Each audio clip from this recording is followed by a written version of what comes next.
We are here on this Friday afternoon with this incredible coalition of educators and people who care about our community to demand that we do not cut any education funding in this year's budget.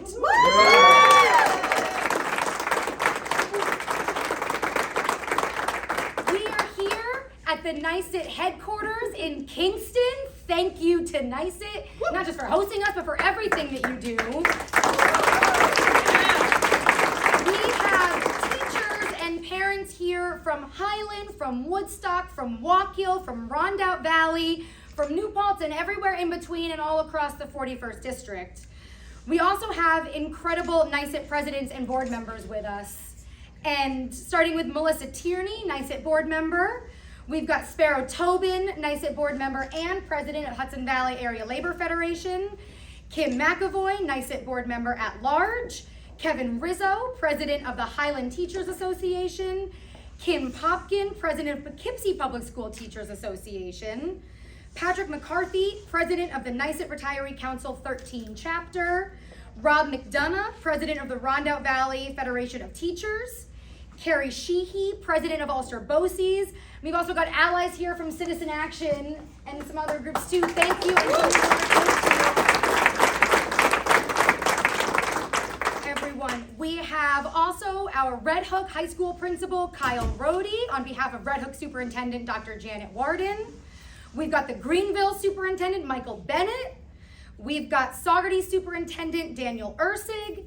Onteora Superintendent, Victoria McLaren, and board members, Board of Education members. We've got Andrew Court, our New Lebanon superintendent. We've got our Highland superintendent, Joel Freer, our New Paltz superintendent, Stephen Grado. That's people from Columbia, from Greene, from Ulster County, across the 41st, all together here in Kingston, standing in solidarity because we know that there's nothing more important than supporting our students and our educators. Our students are the future. And right now, with the executive's budget proposal, the Mid-Hudson region is standing to see about $31 million in education cuts. Boo! In just the 41st district, in our Senate district, we are standing to lose $25.7 million in foundation aid. That is unconscionable. No matter where you live, even if it is a rural district, a smaller district, an upstate district, every single student deserves quality education and the funding that allows for that to happen.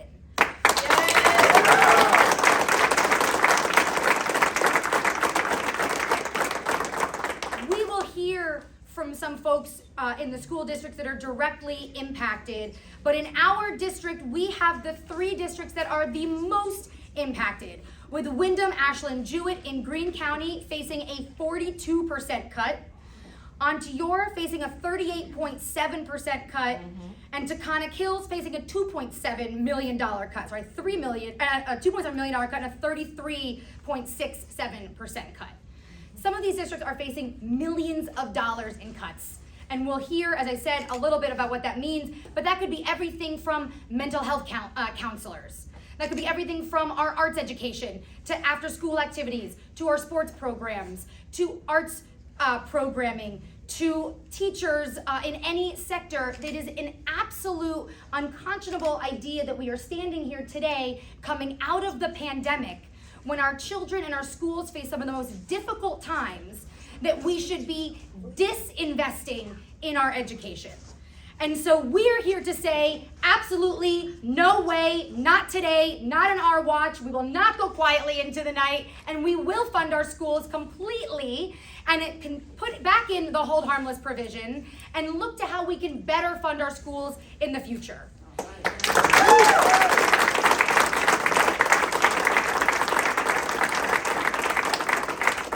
So I would like to bring up right now another fighter on behalf of our schools in this community, the Assembly Member for Kingston and for much of this district, Assemblymember Sarahana Shrestha.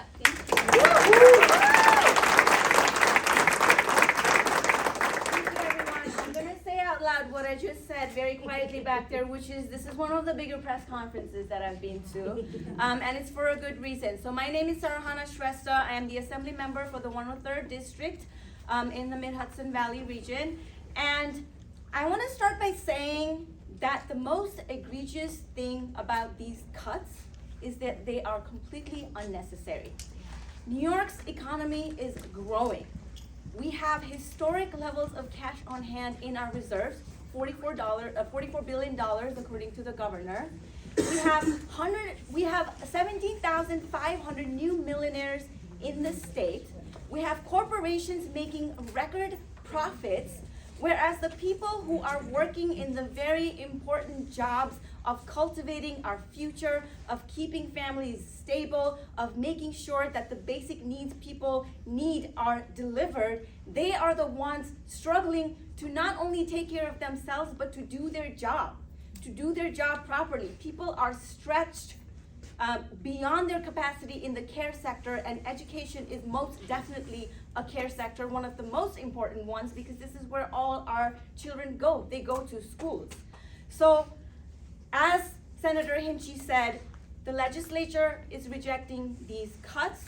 Not only do we want to say no to the $455 million that has been proposed as a cut to the school aid, we want to increase it by $1.8 billion compared to the last time. And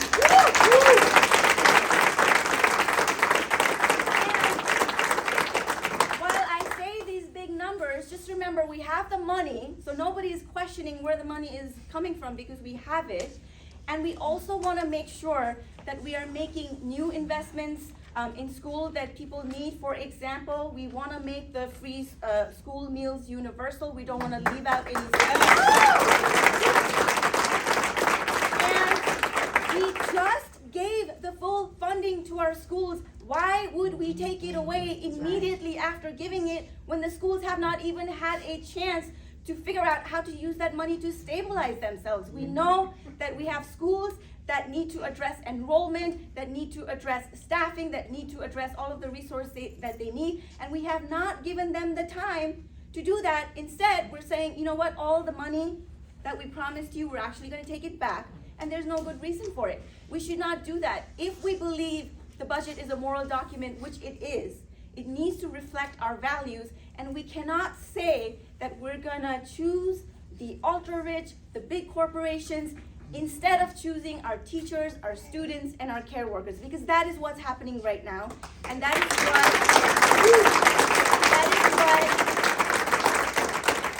what we are here to reject, because there is no need that schools need to be operating with a scarcity mindset.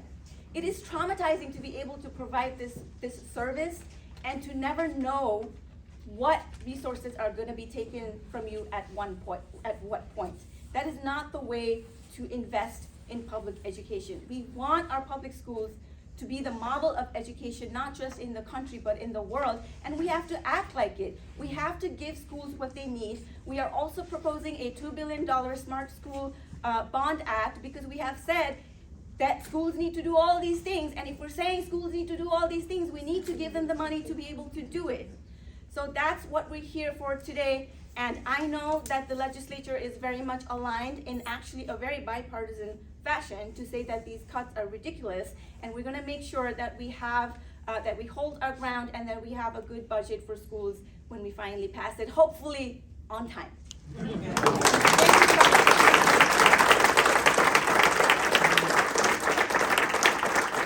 Thank you, Assemblymember. When I say fundar, you say schools. Fundar. Schools. Fundar. Schools. Fundar. Schools. Fundar. Schools. That's what we're doing here.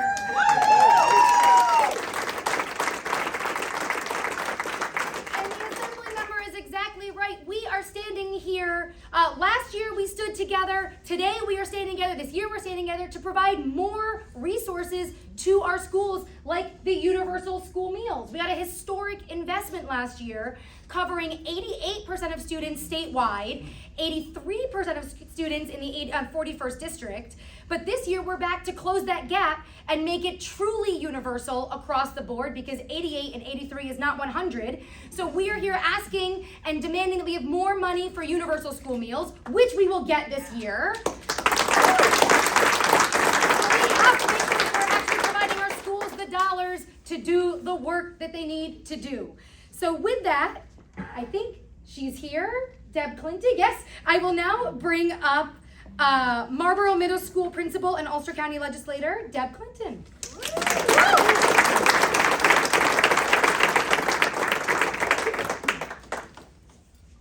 It's always a hard act to have to come up and talk after Michelle speaks and all of her energy and passion, but nonetheless, I'll do my best. So again, my name is Deborah Clinton. I am a veteran educator with 32 years of experience and an Ulster County legislator.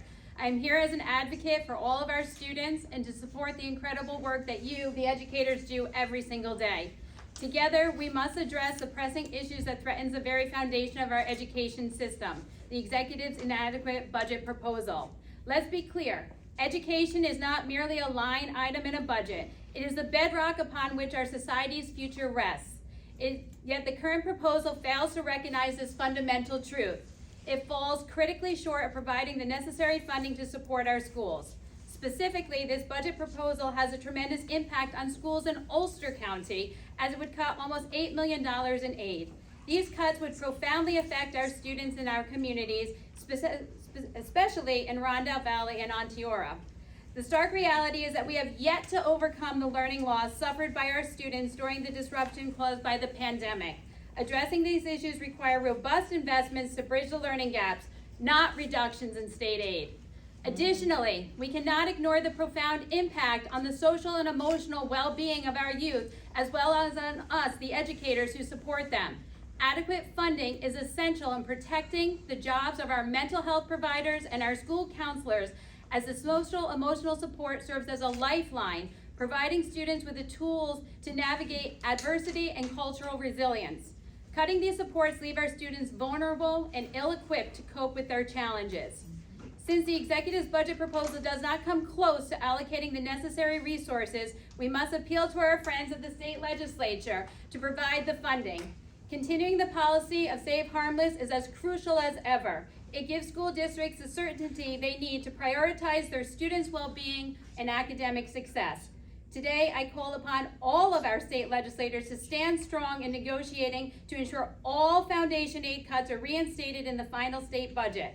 Together, let's stand to defend our students' future and the prosperity of our society. So fund our schools and fund our future.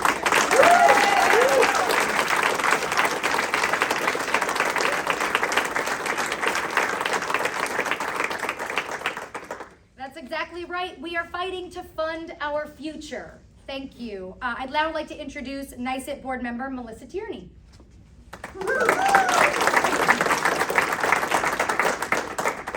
Good afternoon, everyone, and first and foremost to ED13 for showing up on your Friday spring break. Thank you, because we all know this is an important fight. I am a 26-year veteran high school math teacher, and it is an important day when we all stand together, labor, management, politicians, and we're all speaking with one voice. We're all saying, we're all fighting for the exact same thing. Do not let Save Harmless go away. Please fully fund our public schools and give us the extra that Sarahana mentioned. Our governor says she's reworking the foundation aid formula. As a math teacher, I know that that's not a simple thing to do. And I know that you can't just do it as, oh, I think I'm gonna redo this formula and let's be done with it. This takes a long time, a lot of work. You can't just decide, oh, I think I'm gonna do it now, especially for people who don't understand what goes on in education. When our students are looked at like data points and education becomes a business, then we know we've lost our way. I did not enter education, even though I'm a math person, to do a data study. I entered education because I wanted to see the light in the eyes of the kids. When all of a sudden, a piece of math, a topic, makes sense, and it settles with them. With the loss of foundation aid, programming is gonna go away. I'm an academic intervention specialist for math, as well as I teach statistics. What I am going, I'm sorry. What I do in the morning with those kids who struggle with math will go away. And they'll never make it to my statistics course when they're seniors.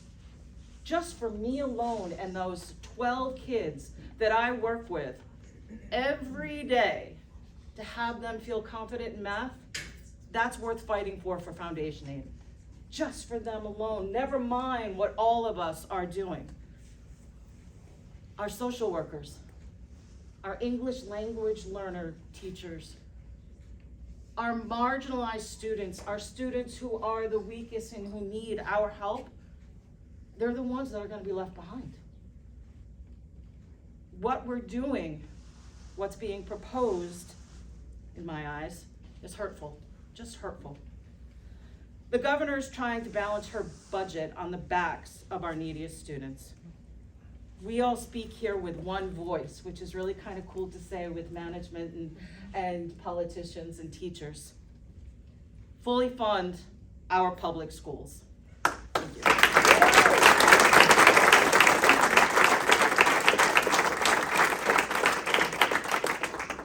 Thank you, Melissa. I think everyone here agrees we cannot fund the budget on the backs of our students and our teachers. That is completely unnecessary. As we've heard, we have the money, and it's also not the place for cuts. Next, I would like to bring up Takana Kills Superintendent Lynette Brunger.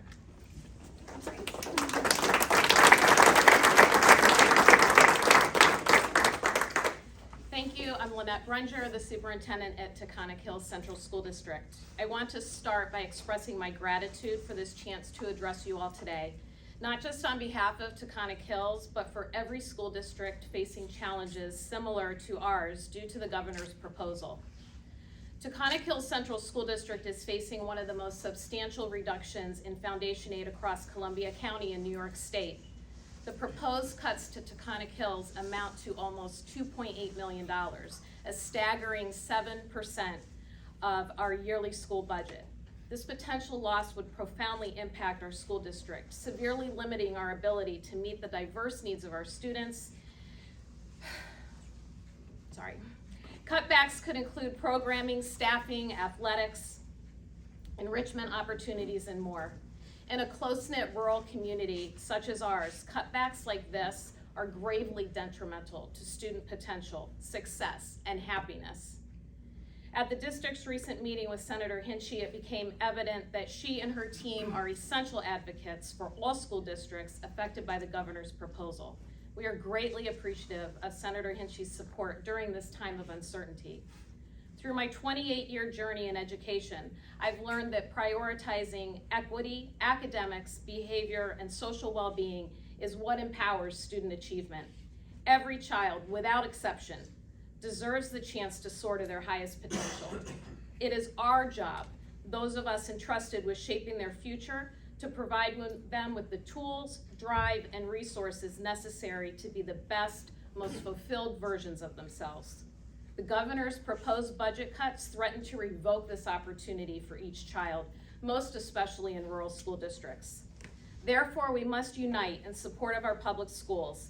Let us boldly declare that we stand for our students. They are not just the heartbeats of our classrooms, they are the very pulse of our nation's tomorrow.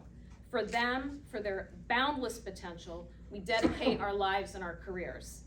While passion and commitment are pillars of our profession, they must be fortified by the necessary fiscal resources to ensure equity for every student. Thank you.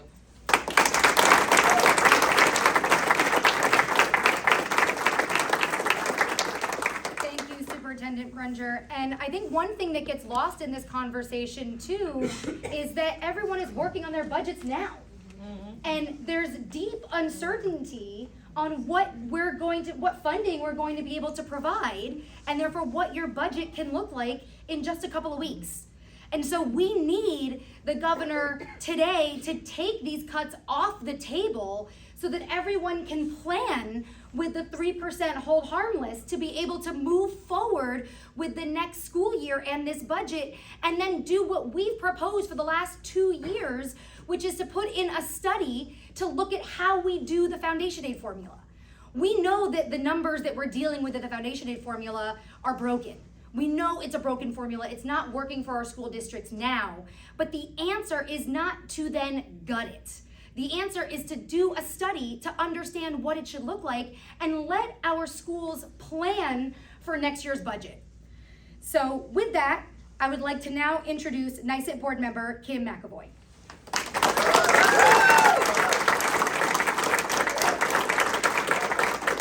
Thank you, and good afternoon.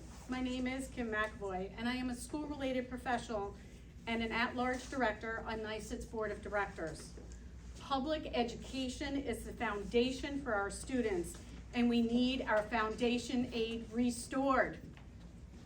The impact to our students is devastating in every aspect.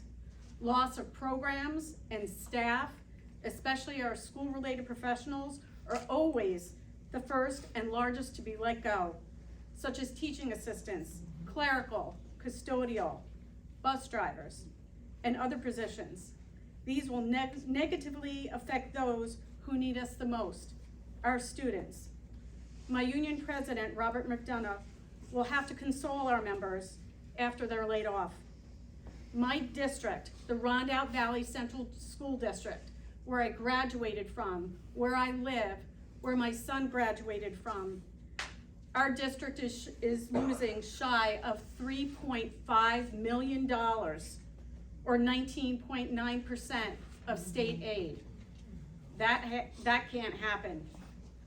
Governor Hochul, listen. Our legislators care about our kids. We care about our kids, our students, and our community. And if you can't hear me, I'll say it louder. Do the right thing. Pass this budget and restore our foundation aid. Our students need it. Thank you.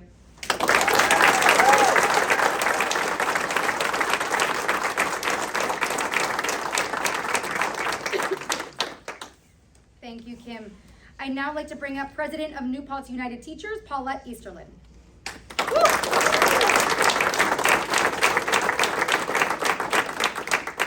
Good afternoon. Again, my name is Paulette Easterlin. I'm the president of New Paltz United Teachers. I just want to say that public schools are hubs in our communities. And it's not just our communities, but all of Ulster County, all of New York State.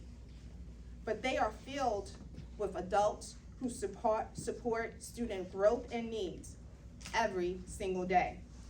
The future of public education rests on all of us providing not just adequate, but generous funding and support.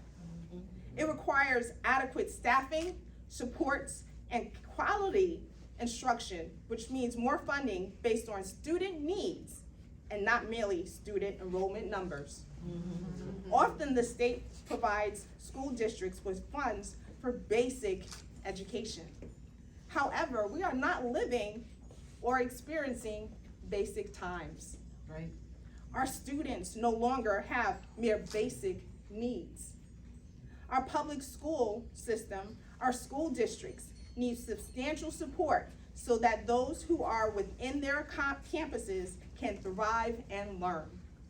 Anything less would be shortchanging our students and families of the very best resources, assets, options, and opportunities that can be afforded to them. Our presence here today demonstrates that public schools unite us. We have to then make funding our schools a priority. It's an investment in our future that will reap unbelievable dividends. Thank you.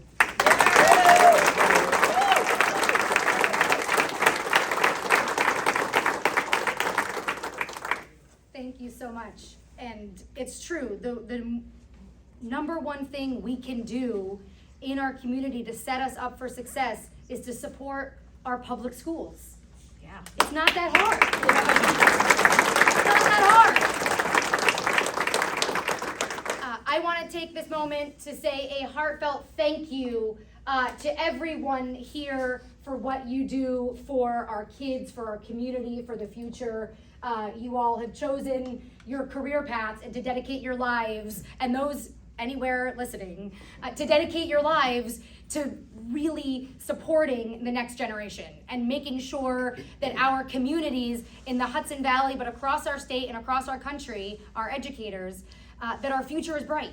And we can ensure that, we know that, we can be confident in that because we have incredible advocates here today. So thank you for what you do. We stand beside you in denying these cuts, in restoring full foundation aid and the hold harmless provision, and we will not rest until this budget is done with every single dollar back into our schools where it belongs. So thank you very much.